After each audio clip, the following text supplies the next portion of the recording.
So we are going to start with chapter 1, the basic of logic. This is the first part of our reasoning. So be subscribed to have latest update.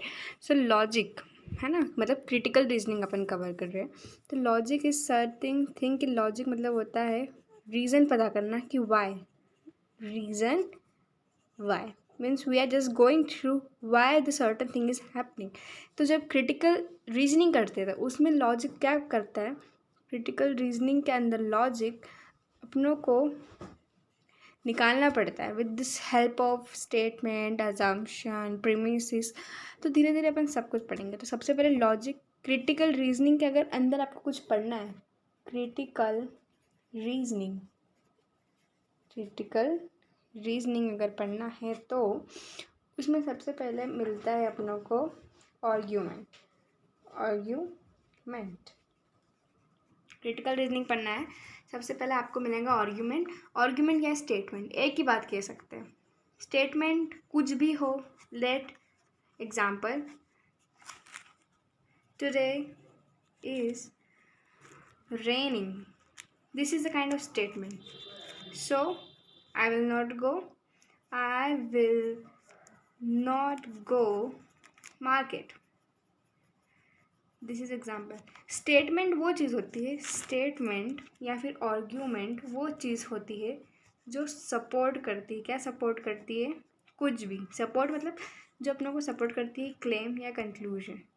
Claim या conclusion. जैसे today is raining, I will not go to the market. तो ये statement है, ये अपने को क्या बता रहा है कि हम मार्केट नहीं जाएंगे. इसने कंक्लूजन दे दिया है कि I will not go to the market. This is the conclusion which is given by, which is taken from the statement. तो ये फर्स्ट पार्ट रहता है हमेशा लॉजिक का. स्टेटमेंट है ना, अपन क्रिटिकल रीजनिंग के लॉजिक के पार्ट्स के बारे में पढ़ रहे हैं. पहला पढ़ा है आर्ग्यूमेंट, दूसरा है,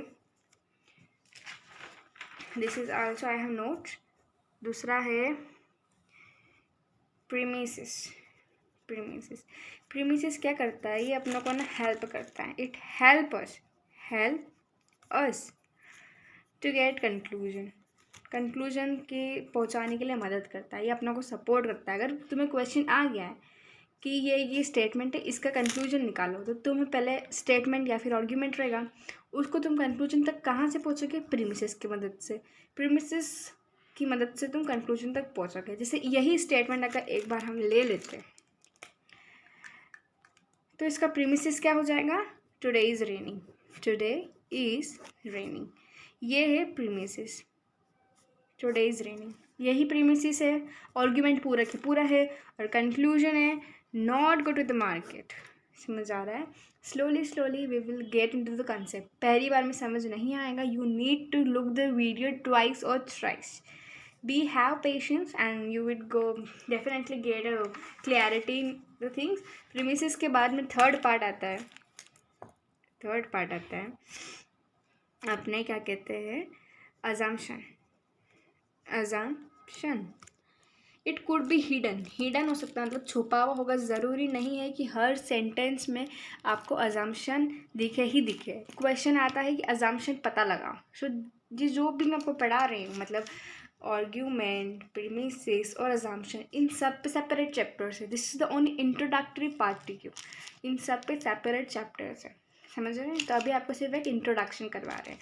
अजम्पशन अगर इसी सेंटेंस की बात वापस से करते हैं, today is raining, I will not go to the market, तो इसमें अजम्पशन क्या होगा? क्योंकि आज बारिश हो रही है, हैवी रेनिंग ले लेते हैं. हैवी रेनिंग तो आज बहुत ज़्यादा बारिश हो रही है, तो मे बी मार्केट बंद होगा, तो मेरे जाने का मतलब नहीं होगा. मतलब मार्केट बंद होगा या फिर ना ही कोई रिक्शा होगी, ना ऑटो होगी, द रोड स्लिपरी रहेगा.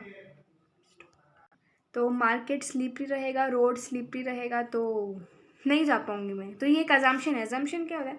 बेसिक से understanding.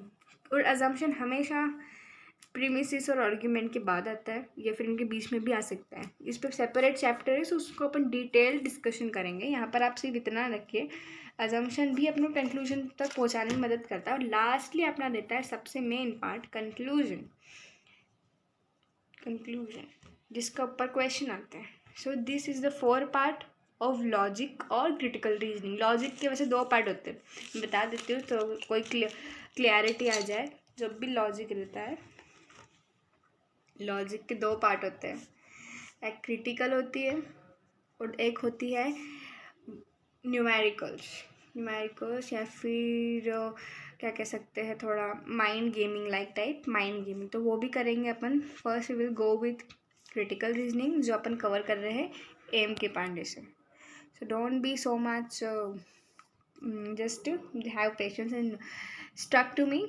So this is critical reasoning का बेस है आर्ग्यूमेंट या statement, premises, assumption and conclusion. Conclusion आपको निकालना पड़ेगा इन तीनों की मदद से, इसका होना ज़रूरी नहीं है।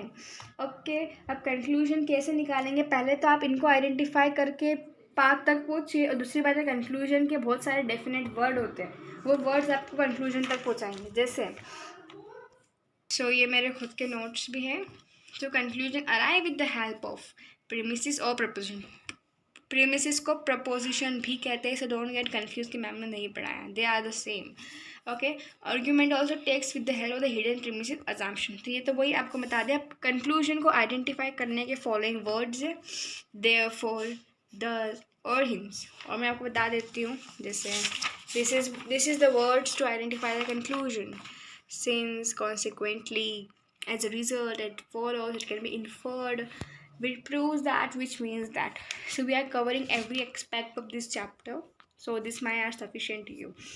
assumption को आइडेंटिफाई करने के लिए आपके पास डिटेल चैप्टर में लूँगी, chapter number 3। You just keep waiting for it.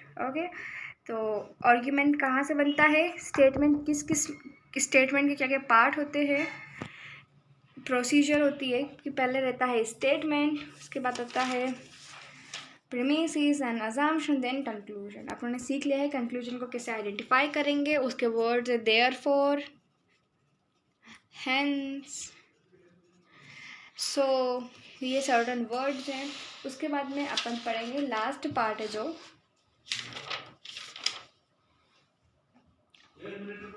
चलो okay.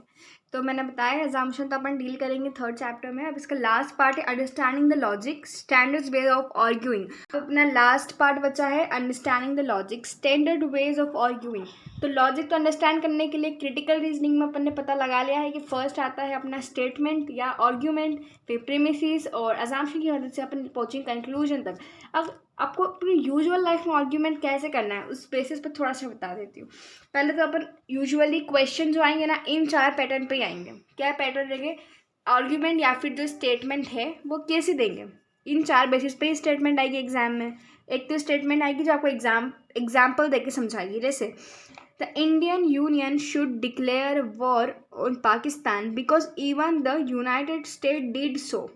Even United state did so. So when Libya has restored the international terrorism, तो क्या बोल रहे हैं कि इंडिया को डिक्लेयर करना चाहिए वॉर पाकिस्तान के अगेंस्ट। क्यों? क्योंकि यूएस ने भी करा था। तो ये आपको एग्जांपल देके समझा रहे हैं। मतलब आई will go for CLAT because my brother also gonna. तो ये एक तरह की एग्जाम्पल स्टेटमेंट, इस तरह का एक स्टेटमेंट आएगा एग्जाम में, है ना। ये आपको क्वेश्चन टाइप बता रहे हैं किस तरह से क्वेश्चन आपके एग्जाम में आ सकते हैं। Example bye analogy, example bye analogy ये वही होता है। ओ सॉरी, जो मैंने आपको लास्ट एग्जाम्पल दिया था ब्रदर और मेरा क्लैट वाला, वो एनालॉजी का एग्जाम्पल है। जैसे I will go join the dance classes because my friend also dance. So तो एनालॉजी ये होता है। तो casual argument, as usual casual argument कि today is raining I would not go to the market. Salesman argument is not essential. 3 argument याद रखना है, example, analogy और कैजुअल। कैजुअल जो अपन नॉर्मली करते हैं, एनालॉजी मतलब किसी को कोई कर रहा है तो अपन उसको जोड़ के बता रहे हैं। और व्हाट इज द लास्ट, हाँ I am not getting it. Example means if the BJP is working for the greenery, so Congress also had to do for it. So this is example like that. So guys, this is done for today's chapter. So this is all, and this is the summary of the Sam K Pandey book. If you want, so you can take the screenshot out of it. This is, I had covered all the things. So this is the note, and this is my again the prescribed notes. If you really want it, you can take a screenshot out of it and Stay in touch and please subscribe to channel to have more updates and new lectures on such topics. So thanks for watching and goodbye. And this is the explanation. So don't forget to subscribe the channel.